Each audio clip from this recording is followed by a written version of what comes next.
morning, everyone.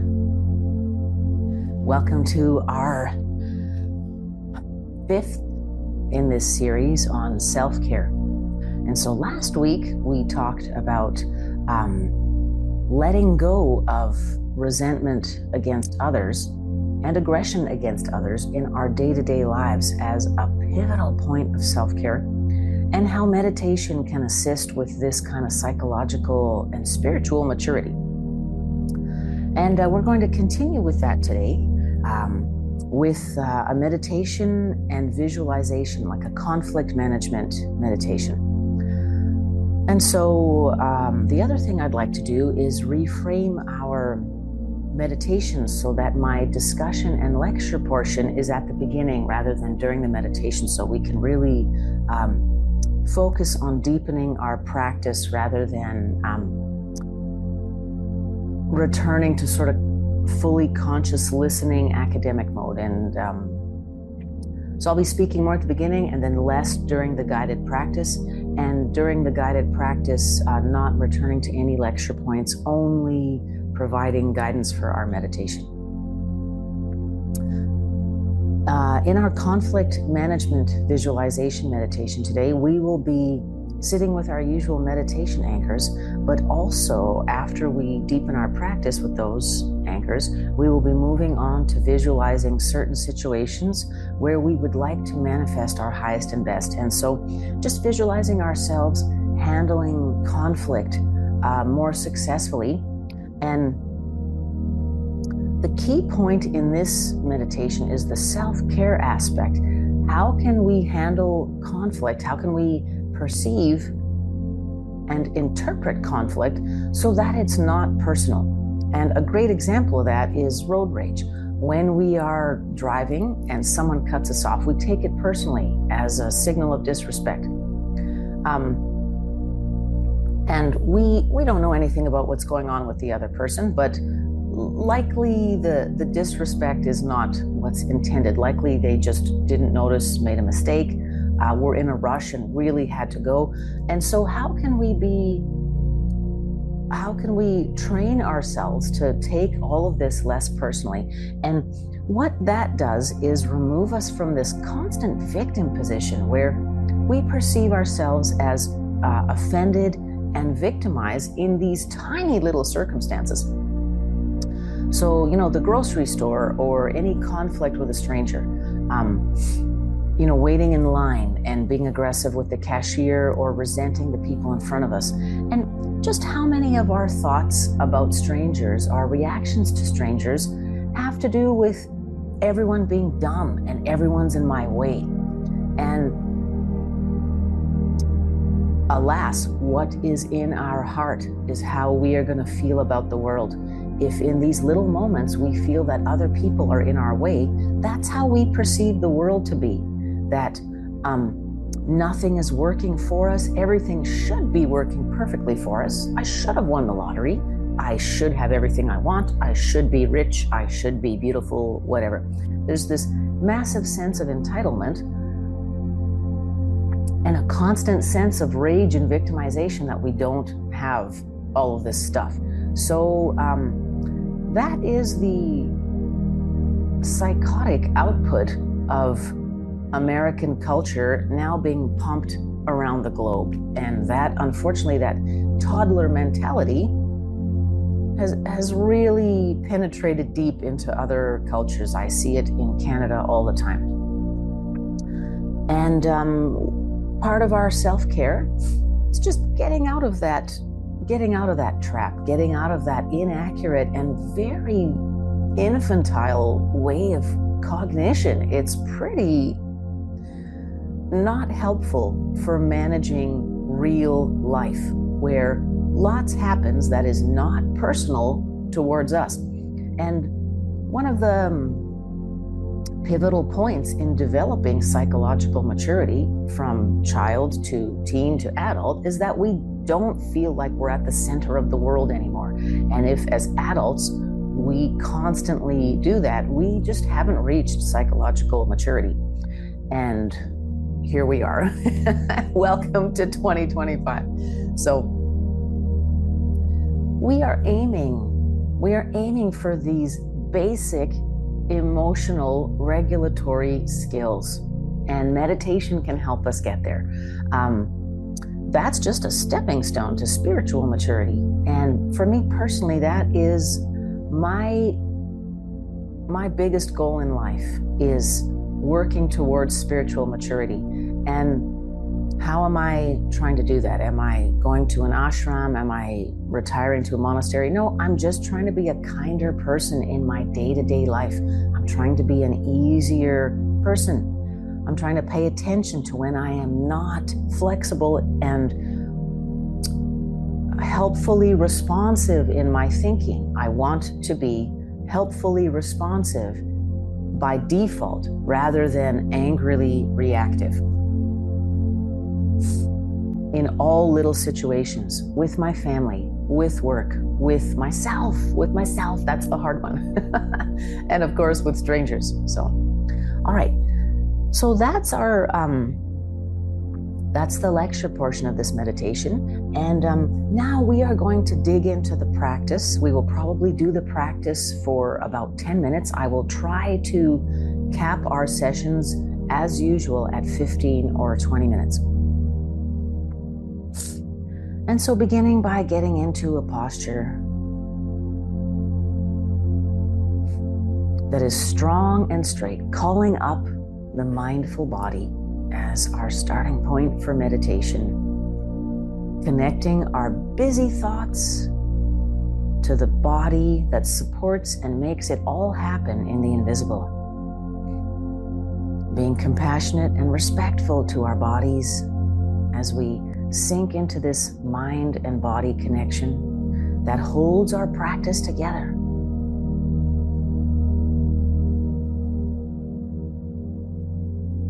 Attitude of respect, care, compassion, and gentleness for both our minds and our bodies grounds and guides our practice. And inhaling deeply, noticing the rise and fall of the torso as we continue to breathe.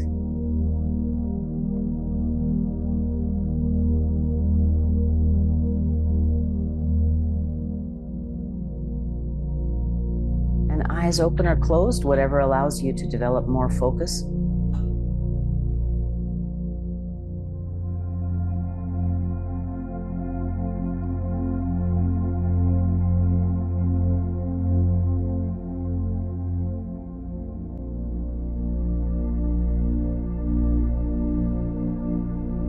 Now stretching our awareness to encompass sound, noticing the sounds within the body.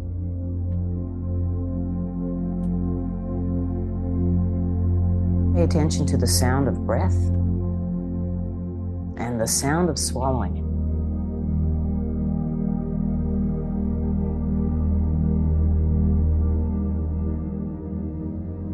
Noticing the minutiae of our bodies with respect, care, compassion, and gentleness.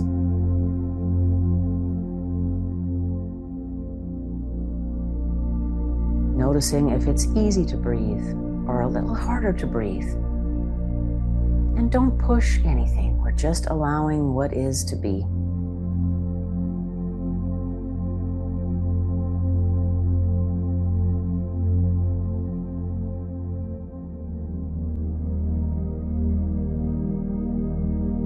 Stretching out our awareness further to notice the sounds in our practice room. Perhaps you hear fans and furnaces, other people and pets in your home or place of practice.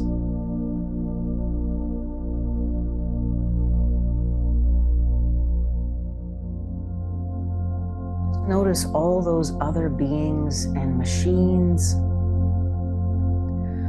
within our close proximity, again with respect, care, and wonder for all of the thoughts they carry, the decisions they make, the work they do, all of that normally invisible to us. As we slow down our thoughts and pay attention to all of the tiny things in and around around us that make it all work.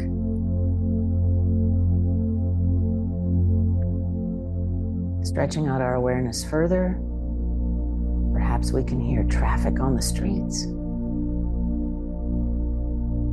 dogs barking next door, the sound of birds, and just visualizing the many people and beings outside of our practice container. In my case, it's this house. And just imagining all of the neighbors and their pets and their needs and their worries. As I stretch out my awareness, I am at the center of my circle and stretching out my awareness. How far does my radius go? My radius of care, awareness, compassion, gentleness.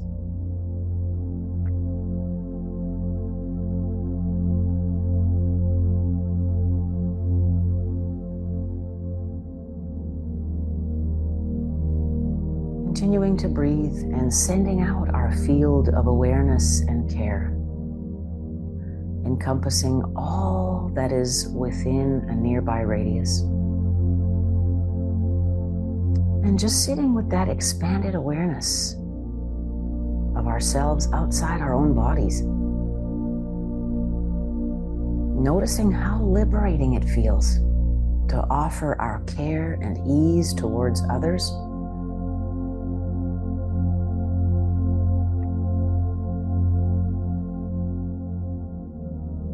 Noticing how wonderful it feels to touch everything within our field with care and kindness and compassion and respect and gratitude, appreciation.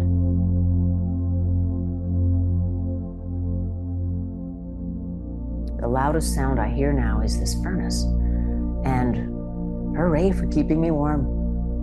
Thank you, furnace.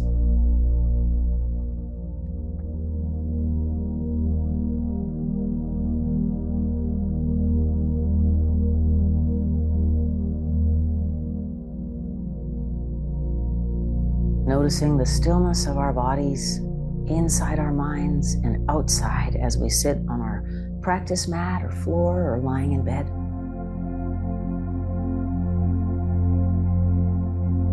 Always with gratitude and compassion.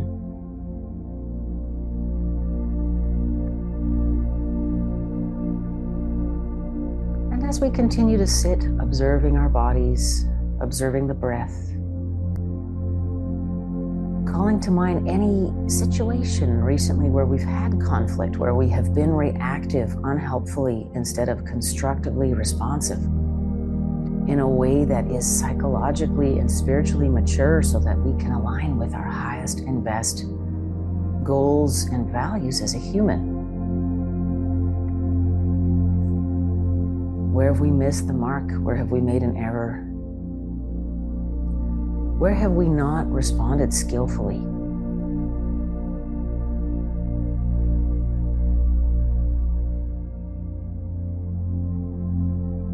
I have an absolute rush of opportunities for practice, and I hope you have a few as well. Looking for, calling to mind opportunities to resolve conflict with people close to us, friends, family, colleagues, and also strangers.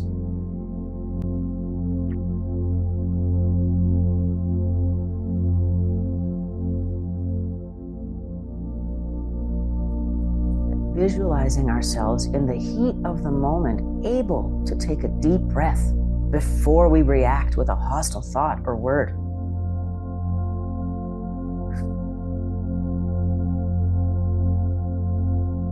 And let's continue to do that. Sit with the hot feelings that arise as we visualize conflict. Usually it's a sense of being disrespected, pushed around, rage. These are unprocessed childhood emotions. You know, being bullied or being in abusive relationships. These are unprocessed emotions that are now steering the ship. Do we want that? Do we want that for ourselves? In our practice, we are choosing something different. With each breath, we acknowledge that we are not victims, that we are safe, that we get to choose how we respond skillfully in any situation. Always, our first recourse is the breath, before thinking, before reacting, before speaking. A deep breath to confirm we are safe, we are strong.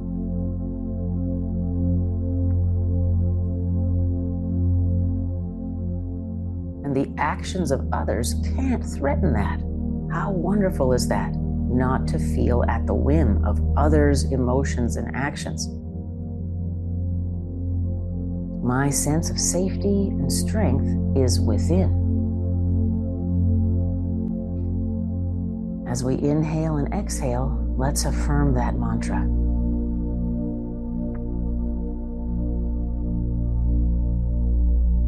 My sense of safety and strength is within. And let's exhale any hot feelings of rage and victimization and anger, lashing out against others. For any perceived offenses that we have misperceived, let's commit to no longer misperceiving. The breath here is our power tool to diffuse that dynamite of misperception.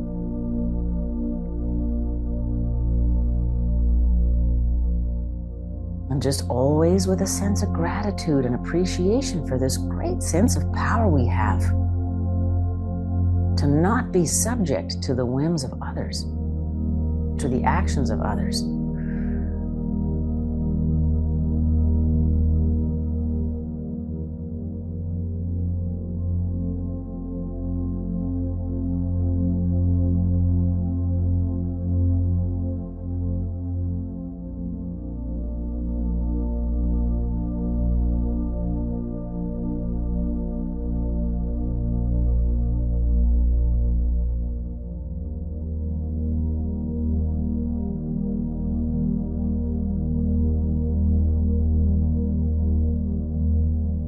Let's call to mind any interactions with strangers that we can handle more skillfully to affirm our true strength and power.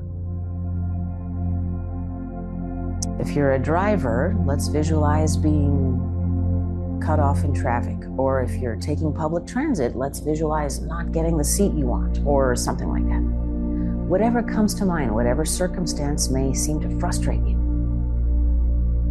Let's sit with the hot feelings that arise at the moment of perceived, misperceived offense. And exhale. And as we inhale, we say or think, my strength and safety lies within, and nothing can be threatened from outside.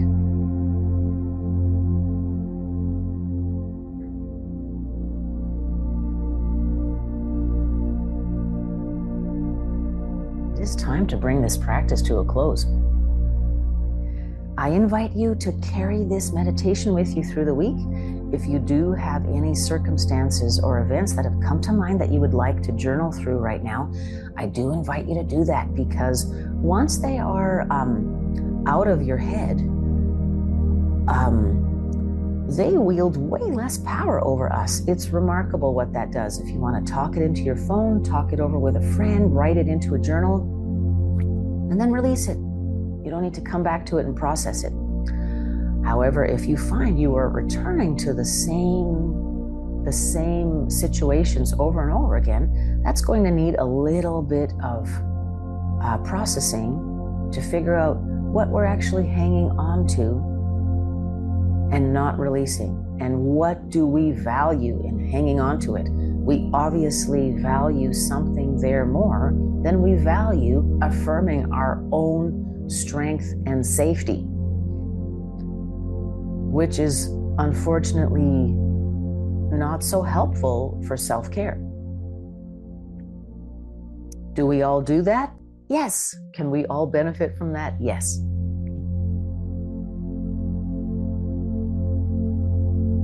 For me personally, I also pray for the strength to receive help, and also for the willingness to let go of what no longer serves. Because sometimes I'm not willing. Sometimes I want what I want. And I want to have a tantrum if I don't get it. And so I pray for the willingness to receive the help I need to become more psychologically and spiritually mature. Thank you for joining me today. If you would like to join this practice live, please write me at calgarymindfulness@gmail.com, and please visit our website at calgarymindfulness.ca for many more meditations, resources, workshops. It is now early April in Calgary, so it is too wet and cold for meeting outside, but we're going to be doing that pretty soon over the summer months. Thank you again for joining with me, and looking forward to seeing you next week. Have a wonderful day.